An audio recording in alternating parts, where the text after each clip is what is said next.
Bienvenido a la Masterclass.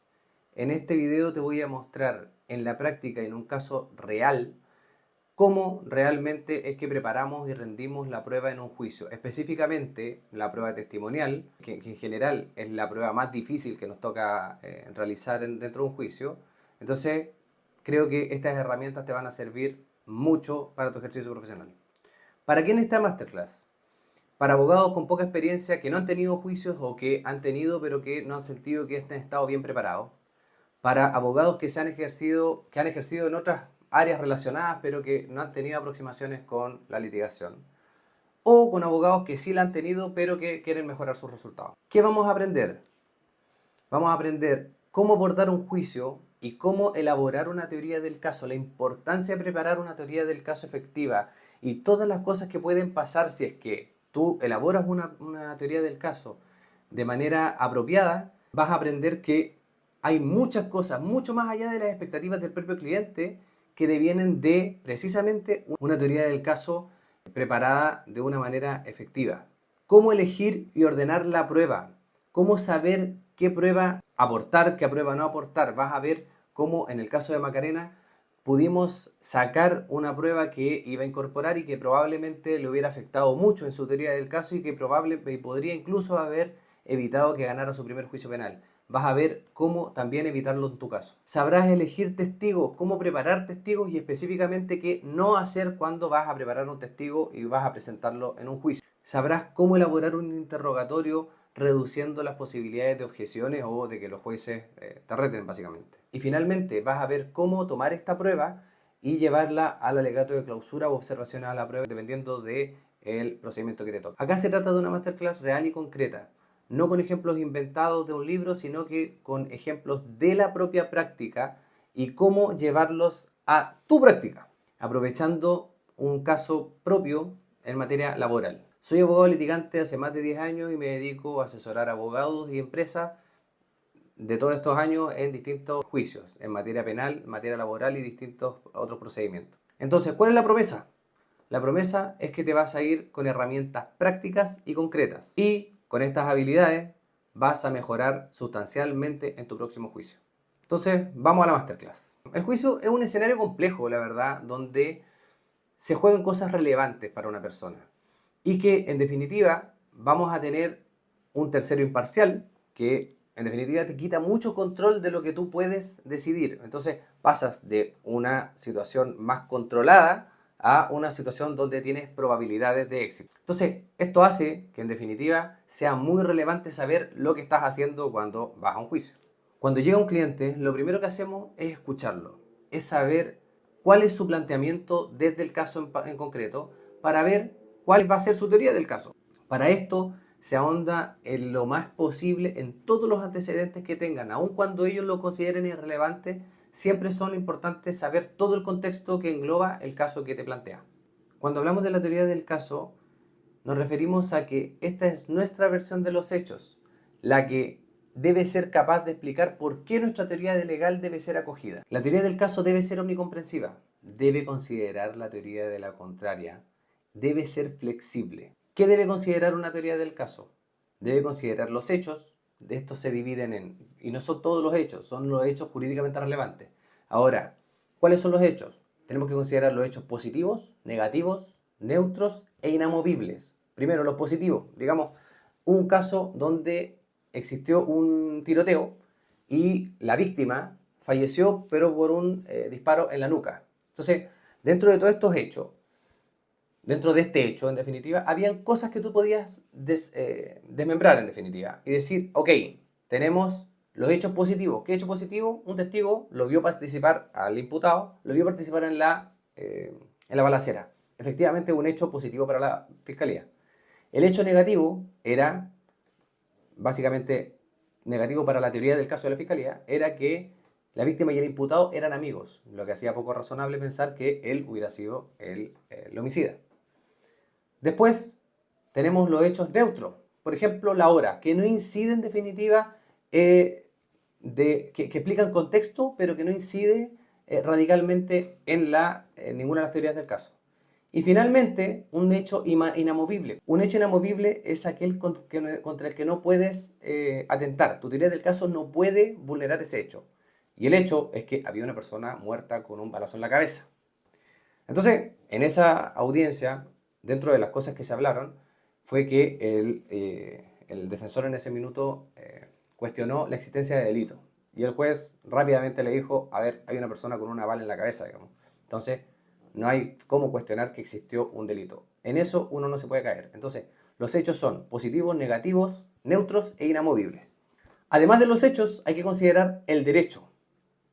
Para que nosotros ganemos un juicio, los hechos que nosotros decimos que son verdad tienen que ajustarse a una hipótesis legal. Eso es una teoría jurídica.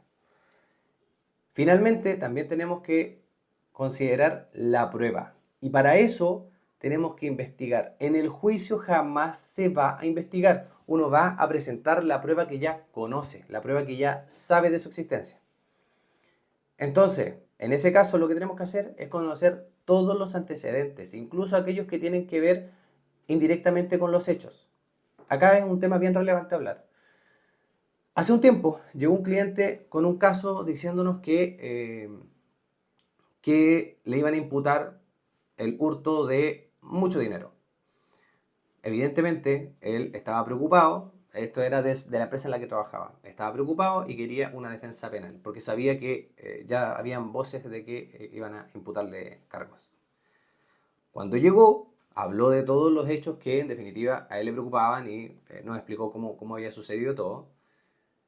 Pero al ahondar más, nosotros nos dimos cuenta que existían distintas aristas, no solo desde el punto de vista penal, sino que habían aristas desde el punto de vista civil y desde el punto de vista laboral, lo que nos llevó a realizar un autodespido, demandar y ganar aproximadamente 70 millones de pesos en una demanda laboral, independiente de lo que pase en materia penal, que en definitiva evidentemente tiene que estar todo junto, todo relacionado, porque la teoría del caso no existe una teoría, la teoría del caso no es penal, no es laboral, no es civil, no es de familia, no es nada de eso. La teoría del caso es una sola, y que en definitiva estos hechos tienen una relevancia en materia penal, civil, laboral, etc. Entonces, cuando uno va en contra de la teoría del caso que tú habías planteado, en alguna otra materia se generan inconsistencias, ahí es cuando ocurren los problemas. Por eso es que tiene que ser omnicomprensiva. Hay que considerar en cuanto a la prueba, que los clientes mienten. Uno siempre le dice a los clientes, ¿sabes qué? Nada peor que mentirle a tu abogado. Todos le mienten al abogado. Entonces, la verdad es que no debemos concentrarnos en lo que ellos dicen, sino que no solamente en eso, sino que lo que podemos nosotros acreditar. Y mejor aún, en lo que la parte contraria puede acreditar. De esa manera nosotros vamos a ver más adelante, pero vamos a poder ver qué elementos podemos tomar de la prueba de la contraparte que puedan acreditar nuestras proposiciones fácticas. Me estoy adelantando, pero eso es una cuestión muy relevante que tiene que ver con la investigación que tú vas a hacer para efectos de poder tener todos los elementos necesarios para desarrollar una teoría del caso efectiva. Otra cosa relevante es identificar el tema del caso y el punto de inclinación. El tema del caso es bastante difícil de repente establecerlo, pero la verdad es que tú lo resuelves fácilmente cuando te preguntan por qué perdiste el caso, es porque esto pasó, ese era el tema del caso. En definitiva, mañana tengo un caso donde se trata de si es que el trabajador puede negarse o no puede negarse a el cambio de sus funciones de acuerdo al artículo 12. Entonces, tú dices, de eso se va a tratar el juicio. Esto es lo que uno en general adelanta en el alegato de apertura, en los casos penales, por ejemplo. ¿Ya? Y el punto de inclinación en general se relaciona con el fundamento moral de por qué se da un resultado u otro. Una vez que tenemos los hechos, el derecho, el tema y el punto de inclinación, tenemos que elaborar nuestras proposiciones fácticas. Las proposiciones fácticas son afirmaciones de hecho que, si el juez las cree, se acercan a acreditar un elemento de nuestra teoría jurídica. ¿Ya? Entonces, ¿de qué se trata? Al final del día, ¿qué es? Estas son las cosas que tú tienes que probar. No son los puntos de prueba, no son tu teoría del caso, no son los elementos de la teoría legal, son las proposiciones fácticas. ¿Y cómo se obtienen las proposiciones fácticas? Cuando tú tienes tu teoría del caso, estos son los hechos que componen mi teoría del caso, mi teoría legal, tú desagregas todo eso, lo vas dividiendo a tal punto, dividiendo lo más posible, de tal manera de que queden desagregados, ojalá, en puntos, en puntos singulares, uno por uno. Y eso va a hacer que cada una de esas proposiciones fácticas sean, o sea, cada uno de esos elementos sean tus proposiciones fácticas, son las cosas que tú vas a probar. Y muchas veces esas proposiciones fácticas tienen subproposiciones fácticas, que también lo vamos a ver un poquito más adelante. Pero que en definitiva eso te permite que una vez que tú acreditas eso, tú te acercas a la meta que en definitiva es acreditar tu teoría legal. Aquí hay que tener cuidado, ¿ya? Existe un libro de Weitelmann y Duche donde hablan de un test de superposición de proposiciones fácticas. ¿Qué significa esto? Lo que dicen es, cuando tú desarrollas tu teoría del caso, ¿ya?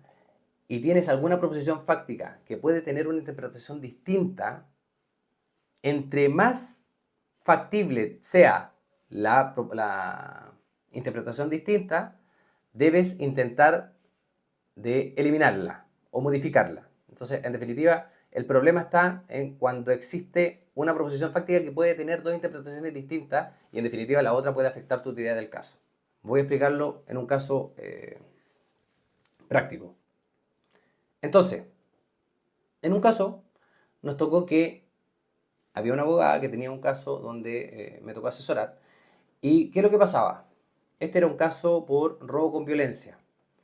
Lo que decía, ¿de qué se trataba el caso? Acusaban al imputado de haber robado un monedero y un dinero de la casa de la víctima y que lo había atacado por un palo. Y habían robado 700.000 pesos. Lo cierto es que dentro de la prueba que existía, había una prueba, una señora que había pasado y que había hablado con la señora de la víctima, y que la señora de la víctima le había dicho que el dinero lo había perdido. Es decir, no lo habían robado, porque lo había perdido. A primera vista, esa era una buena prueba, una prueba que en definitiva ayudaba a tu teoría del caso como defensa de decir, hey, el dinero se perdió, no lo robó, entonces mi imputado es inocente, mi defendido es inocente. Pero lo cierto es que nos dimos cuenta que el momento en el que este testigo se había reunido con la señora de la víctima, había pasado poco tiempo desde que había ocurrido el robo, pero no había habido reunión entre la señora de la víctima y la víctima. Por lo tanto, perfectamente podía ocurrir que la víctima ella no hubiera visto el dinero, pero la víctima no le hubiera contado aún cómo había sucedido el robo del dinero. Por lo tanto, ¿cuál era el problema? El problema es que con ese punto se acreditaba la existencia del dinero.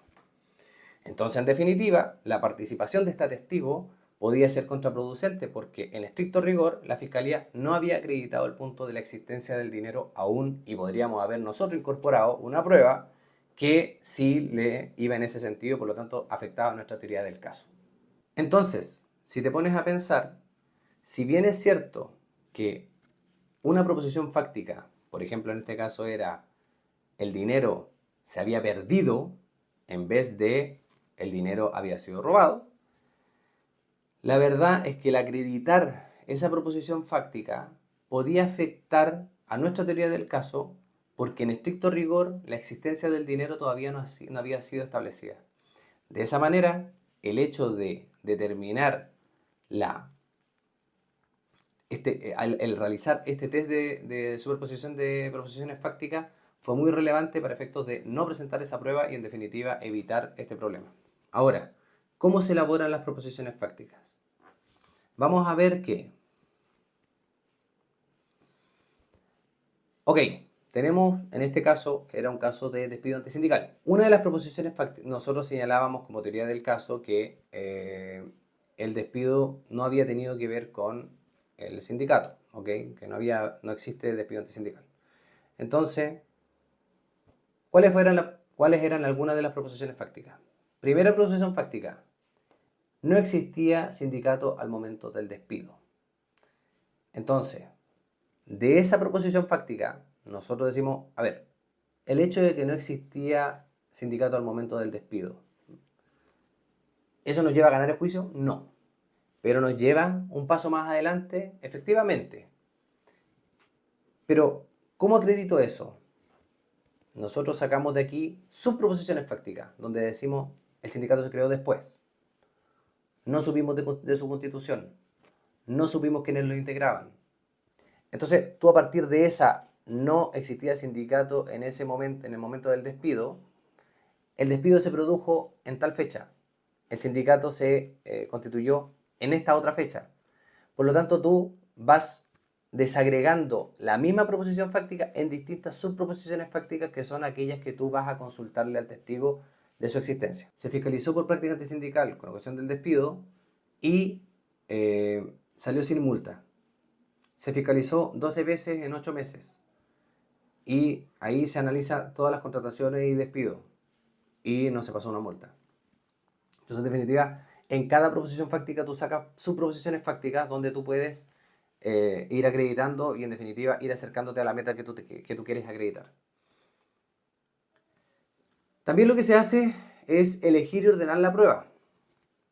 Acá es importante hacer lo que hablábamos de la test de proposiciones fácticas, donde tú ves qué prueba realmente tú vas a acreditar. Tú no presentas prueba por cualquier cosa, tú presentas prueba para poder acreditar un punto. Entonces, eso es importante tenerlo claro. Tengo claro de qué es lo que quiero hacer con esta prueba y para esto lo estoy haciendo, ¿ok? Yo, una vez que tengo la prueba, tengo que elegir a los testigos. ¿Cómo elijo a los testigos? En mi caso, yo lo que hago siempre es que tengo un testigo guía y los otros testigos puntuales. ¿Cuál es el testigo guía? El que maneja mejor la situación, el que mejor maneja la escena, el que mejor maneja el tema en particular.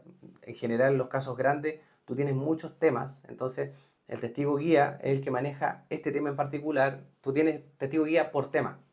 Y después de eso, tú puedes tener testigos que te van agregando puntos respecto del mismo tema. Entonces, ¿pero cuál es el principal? Es el testigo guía. ¿Cuál es este? El que puede aportar la mayor cantidad de antecedentes de la mejor manera posible y que va desde lo más global a lo más específico. En este punto hay que tratar de evitar a toda costa los testigos que llevan una agenda propia, los testigos que quieren ser estrella y evitar, o sea, tratar de recordar en materia laboral al menos la regla de el límite de testigos, ¿ok? Del 454 número 5 del Código del Trabajo. Esto te obliga a priorizar los testigos buenos por sobre los malos, ¿ya? Entonces, si tú tienes muchos testigos que te van a acreditar un punto, además de la sobreabundancia que existe en todos los procedimientos, si tú tienes muchos testigos que van a acreditar un punto, tú dejas al mejor y listo, lo tienes por acreditado. La preparación de los testigos. ¿Se preparan los testigos? La verdad es que la preparación de los testigos es fundamental, casi tanto como la propia declaración. ¿Y por qué se hace? En general hay un dilema moral con esto de que si se preparan o no se preparan. La verdad que el dilema no es tal. El problema está cuando el abogado mete cosas en la mente del testigo. Ahí es cuando se producen problemas. Pero la preparación no tiene nada de ilegal, no tiene nada de inmoral, no tiene nada de malo. La preparación es para recorrer el relato, para resaltar los detalles relevantes, para conocer sus debilidades y tener explicaciones para las debilidades. Explicar al testigo cómo es el proceso. En general lo que uno hace es decirle, mire, ¿sabe qué? Va a llegar al juicio, va a subirse ahí, le va a preguntar el juez su nombre, sus datos, etcétera, puede reservarse el domicilio, a usted le van a hacer jurar de que diga verdad o no, le van a amenazar con meterlo preso si es que no, etcétera. Entonces, en definitiva, todo eso se hace en la preparación de los testigos. Se hace también la preparación de alguna interacción, que yo lo recomiendo mucho, la interacción con alguna prueba material. Yo te voy a preguntar durante el testimonio, te voy a preguntar, te voy a mostrar el video y tú me explicas qué es lo que está pasando, etc. Ahora, nada más penca que venir y preparar al testigo antes de la audiencia. Nada más penca, peor, que te digan, no, sabes que el testigo ya está preparado. Como por ejemplo cuando te delegan y la otra persona preparó el testigo y tú vas y como si estuviera listo. Eso no se hace. Como digo, el límite está en incorporar tú cosas en la cabeza del testigo. Eso es lo que no se hace. Algunas recomendaciones. Primero, no hacerlo memorizar. Segundo, orientar al testigo a no expresar opiniones salvo que se le pregunten. Tercero, que hable de hechos, no de conclusiones. Muchas veces las conclusiones se entienden como algo que tú le dijiste y en definitiva eso le resta credibilidad. Que no ofrezca información que no fue requerida ni invente respuestas. Si no sabe, no sabe. Orientarlo también a no contestar si no ha entendido la pregunta, a no exhibir emociones ni molestarse con la contraparte, a que cuente en su propio lenguaje y con sus palabras y enseñarle las reglas del juego. ¿Cómo se preparan los testigos? Se prepara por temas o escenas, ¿ya? Entonces, aquí existe una tabla y en esta tabla nosotros vamos poniendo declaración, este es el testigo, tema principal, ¿de qué se trata? Este es el tema, el tema principal es el elemento de la teoría legal que tú quieres acreditar. Después la proposición fáctica, la subproposición fáctica, si es que esa subproposición fáctica o proposición fáctica se relaciona con alguna prueba material, de esto tenemos que ver, y también tenemos que ver los del testigo, las fortalezas y las debilidades, ¿ya? Y también el orden. Es importante tener esta tabla porque te ordena. Es imposible que se te olviden cosas, es imposible que te quede algo sin preguntar, es imposible que preguntes mal si todo lo tienes preparado y anotado. ¿Cómo se hace, en definitiva, la elaboración del interrogatorio? Primero, la estructura. Lo primero es la acreditación. Siempre es necesario acreditar al testigo. Entendamos que el juez sabe que tú vas a llevar a un testigo para que diga que si tú estás diciendo que el despido no fue antisindical, el juez sabe que tus testigos van a decir eso. Van a decir que el despido no tuvo nada que ver con el sindicato. La pregunta no es, para el juez, no es qué va a decir. La pregunta es por qué le tengo que creer. Entonces es súper relevante en todos los casos siempre acreditar al testigo. Ahora, esto no es un formulario, no es un manual de cortapalo, es un ejercicio que se hace con cada testigo y que se hace pesando en definitiva el testimonio. Es decir, yo no puedo preguntarle a un testigo, ¿a qué se dedica? Médico. ¿Cuánto tiempo lleva trabajando? 10 años. ¿En qué trabaja? Soy... trabajo en urgencias hace 10 años. ¿Tiene especializaciones? Sí, tengo especializaciones en distintos países. Tengo magíster, hago clases, etcétera. ¿Y qué es lo que vio? Es un hematoma. La verdad es que es una estupidez. No tenemos que extralimitarnos, tampoco sobregirarnos en la acreditación. Pero sí tenemos que acreditar respecto del punto que nosotros queremos acreditar. Acá no se trata de usted es buena persona, va a la iglesia, dona la caridad. No, se trata de, ¿sabe qué? Si es que el testigo va a ver, va a declarar algo sobre lo que vio, algo que vio, por ejemplo, yo vi el atropello, entonces yo tengo que preguntar acerca de cómo lo vio, si es que tiene, cómo está su vista, desde dónde estaba parado, si es que había obstrucción, si es que estaba oscuro o estaba claro, si es que usa lente o no usa lente, si es que había mucha gente, si es que, en definitiva, toda la acreditación respecto de cómo lo vio. Si es que estoy hablando de una persona que conoce cosas respecto de su situación personal, es ¿por qué conoce estas cosas? ¿Por qué? ¿Dónde trabaja? ¿Hace cuánto tiempo? ¿Por qué usted sabe esto? Entonces, en definitiva, antes de llegar al punto, también puedes hacer la acreditación después, pero antes de llegar al punto, yo recomiendo acreditarlo antes, cosa de que ya está establecida su credibilidad y de ahí en adelante vamos con el punto que nosotros queremos acreditar de verdad, ¿ok? En este punto, en la acreditación, se adelantan las debilidades, ¿ya? Nada peor que las debilidades cuando salen en el contraexamen y no tienes cómo hacerlo. A mí me pasó en un juicio donde estábamos con un testigo, me tocó el contraexamen, el testigo habló todo lo que tenía que decir y resulta que yo cuando me toca contraexaminarlo solamente me centré en desacreditarlo. Entonces yo dentro de mi interrogatorio le pregunto acerca de si es que la persona que lo había traído a declarar le debía dinero. Y él me dice que no. Yo le dije, efectivamente le debe dinero, y no solo eso, sino que usted lo demandó. Y usted dentro de la demanda dijo que le debía dinero. Cuando llegué a ese punto, la verdad es que la jueza me paró. Esto fue un caso laboral, no tenía 332, pero da lo mismo. Porque la prueba sobre prueba siempre es aceptada. Entonces, en general, la jueza en ese momento me dice, ¿tiene la demanda? Yo, sí, tengo la demanda. Me hizo leérsela, o sea, me hizo acercarse para que la leyera.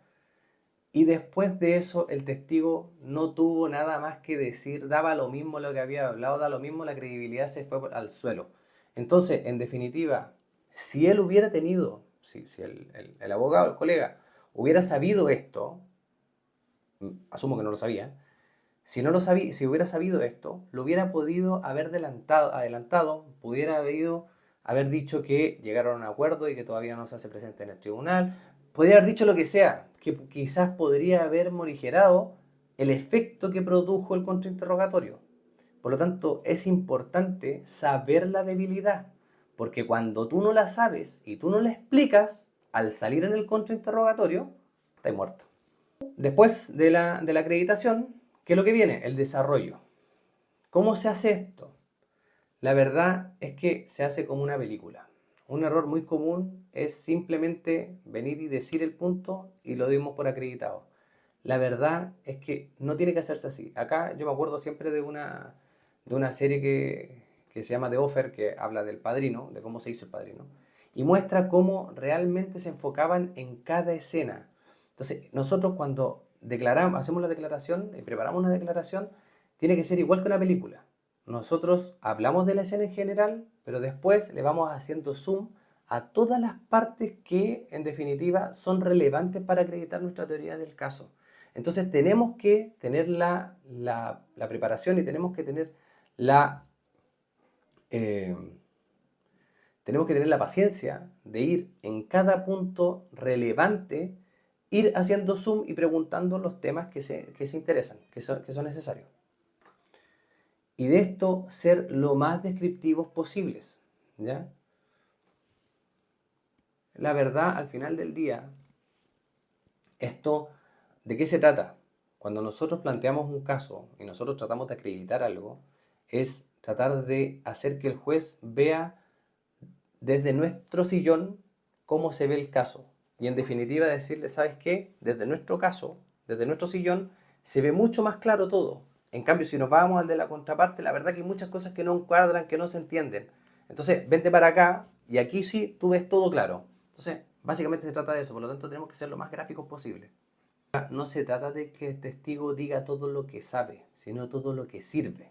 Entonces, la verdad que para eso existen técnicas de control de testigo y que tú en definitiva vas guiando. Lo importante es que el testigo diga las cosas, no declare el abogado, pero tú tienes que saber guiarlo para que diga todo lo relevante y en definitiva puedas acreditar tus proposiciones fácticas. En cuanto a las preguntas, existen varios tipos de preguntas. En el examen directo que estamos hablando ahora, que es el examen de tus testigos, tenemos preguntas narrativas, que son aquellas que invitan al testigo a decir todo lo que sabe, que son las mejores, porque en realidad el testigo es el que habla casi todo, pero ojo, que hay que tener técnicas de control para efectos de que no se escape. Por otro lado, tenemos las preguntas abiertas, las que el contenido lo entrega el declarante, pero uno pregunta por un punto en específico. Esto es lo importante de tanto las narrativas como de las abiertas, es que elevan la calidad de la credibilidad del testigo porque es él el que entrega toda la información y no es el abogado el que está hablando. En general se recomienda hacerlo de manera cronológica, ¿ya? Aquí va a depender, porque hay veces que conviene hacerlo de lo más general a lo más específico, pero en general conviene hacerlo de manera cronológica porque es la manera más fácil de entender las cosas. Ahora, las excepciones a esto, por supuesto, es primero los Zoom, que habíamos hablado, que en definitiva cuando tú quieres acreditar una parte en específico del testimonio, tú ya no te vas a lo cronológico, sino que vas a ese punto en particular y después puedes enfocar en otro lado. Y segundo, cuando quieres puntualizar un tema en particular. También tenemos las preguntas cerradas, las preguntas que también, sin introducir la respuesta deseada, van poniendo el foco en las materias que interesan. El hecho de las abiertas y cerradas, la verdad es que vamos de ¿qué hizo usted el día 4 a las 6 de la tarde? Que vendría siendo una pregunta cerrada, a ¿qué hizo usted el día 4? ¿Qué hizo? ¿Qué? Si te fijas, va abriéndose la pregunta hasta lo que más sería, la más abierta sería ¿qué? Es ridículo porque es una pregunta que tú no harías en un interrogatorio, pero lo cierto es que, para que tú entiendas, se va abriendo una pregunta a medida que uno lo va necesitando, o cerrando a medida que tú vas necesitando control. Excepciones para estas, ¿qué otra cosa tenemos distinta? Donde tú incorporas la información.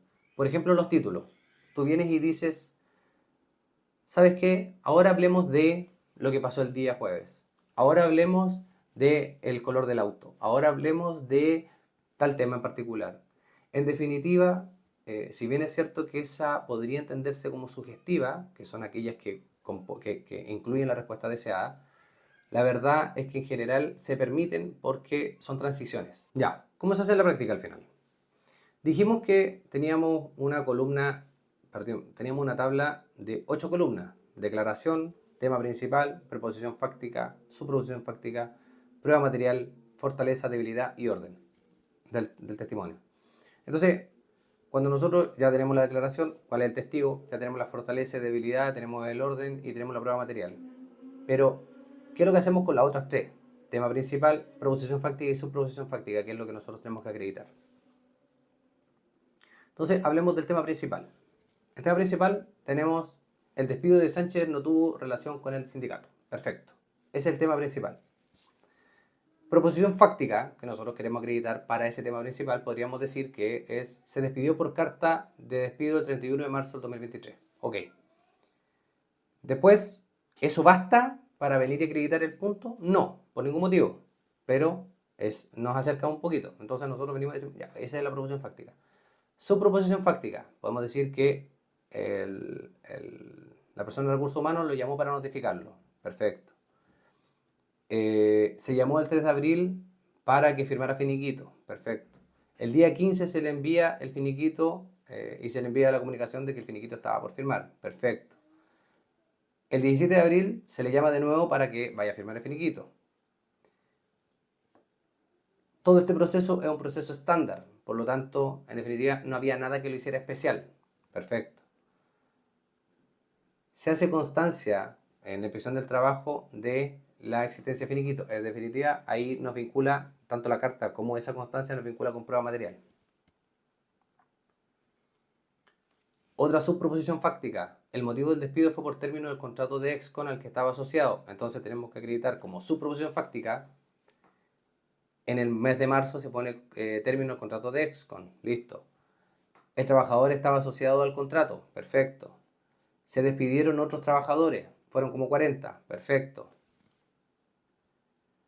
Otra proposición fáctica. No se reubicó por una sensible baja en la facturación. Entonces, ¿qué acreditamos? Subproposiciones fácticas. Excon no fue el único contrato en terminar.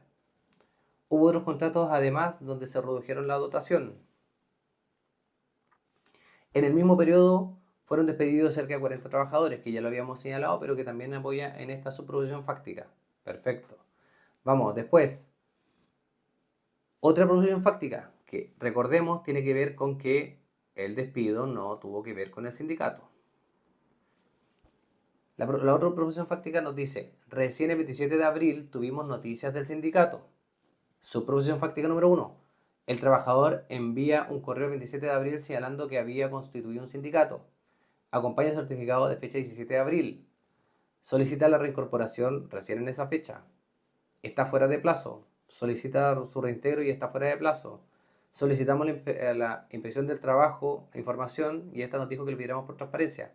Entonces, en definitiva, en todo ese periodo nosotros no teníamos conocimiento de que existía el sindicato, no teníamos conocimiento de los elementos. Entonces, con todo eso nosotros vamos llegando a que, en definitiva, no se despidió por el sindicato.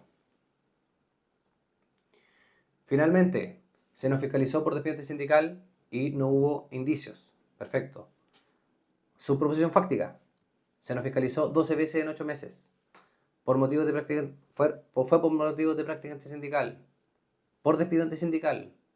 Se pesquisaron todas las contrataciones y despidos. No existieron multas. No existieron indicios.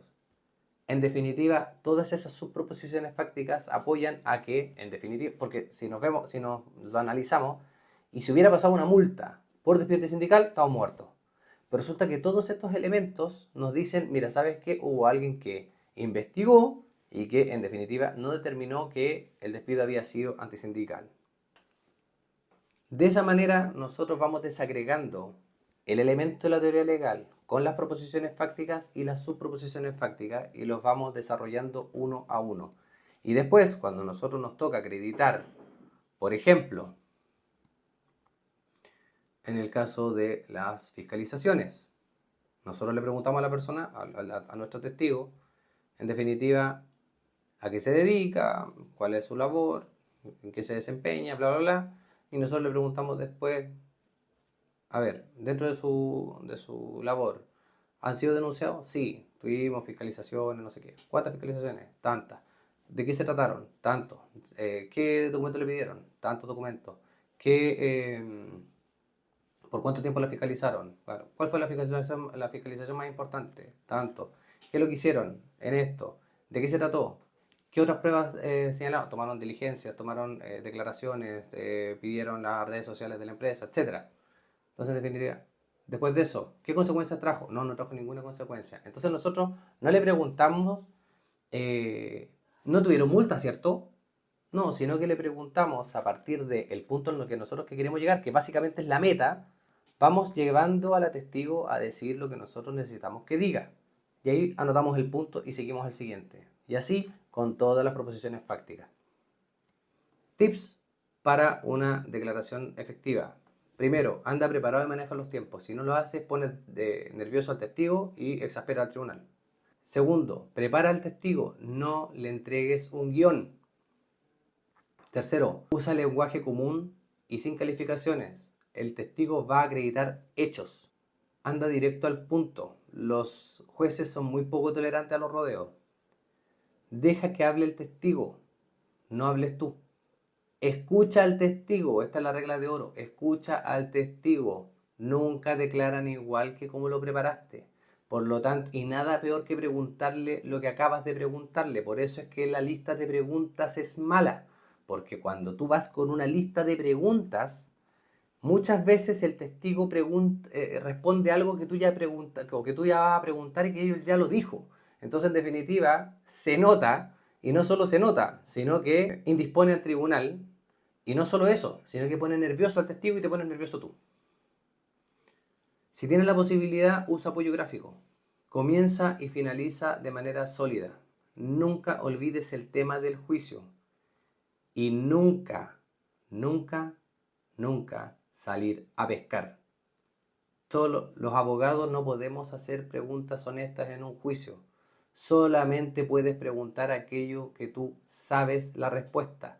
En un contraexamen, tú solo preguntas lo que sabes y no solo lo que sabes, sino que lo que puedes acreditar que en el caso que te mienta, tú puedes acreditar que te está mintiendo o no tiene otra respuesta que sea razonable. De otro modo, tú no lo preguntas. Y evita hacer la pregunta de más. Finalmente, en el alegato de clausura, cuando la prueba sale bien y te apoya en tus proposiciones fácticas, es relevante para acreditar un elemento de la teoría legal, es muy importante que tú aproveches la prueba esta, la declaración, para efectos de hacerla valer y resaltarla en el alegato de clausura. Entonces, ojalá, cuando salga un elemento de suma relevancia, ojalá utilizar incluso las mismas palabras. En mi caso, yo lo que hago es señalar, el testigo señaló y lo leo tal cual. Evidentemente, estas son las declaraciones que generan impacto. enfócate en el alegato de clausura, enfócate en el punto de inclinación, enfócate en el tema del caso. De esto se trata el caso, de esto se trató. Por favor, no hagan lo que hacen la mayoría de los abogados de ir punto de prueba por punto de prueba. No hay nada menos persuasivo que hacer eso. Y acuérdate que lo que la pega es en definitiva convencer al juez de que tu versión de los hechos es la que corresponde. En este punto en particular es relevante tener en cuenta que ojalá acredites todas tus proposiciones fácticas con tu prueba, pero mucho mejor si lo haces con la prueba de la contraria. Bien, terminamos, fue largo, pero aprendiste a elaborar una teoría del caso, cómo preparar y elegir la prueba, cómo preparar los testigos y elaborar una declaración, y cómo aprovecharla en un alegato de clausura. Lamentablemente en la universidad no te enseñan esto. Y uno espera aprenderlo por osmosis porque va pasando el tiempo, entonces sí o sí voy a aprender. Y eso no es así. Uno ve abogados de 20 años de ejercicio que la verdad no saben preparar un caso. Entonces, por eso preparamos un programa que en definitiva puedes revisarlo y que tiene que ver con aprender todas las habilidades prácticas para poder ejercer de manera efectiva tanto en materia laboral, en materia penal, distintas cosas, negociaciones y en definitiva también ventas de tus servicios. Así que nos vemos allá.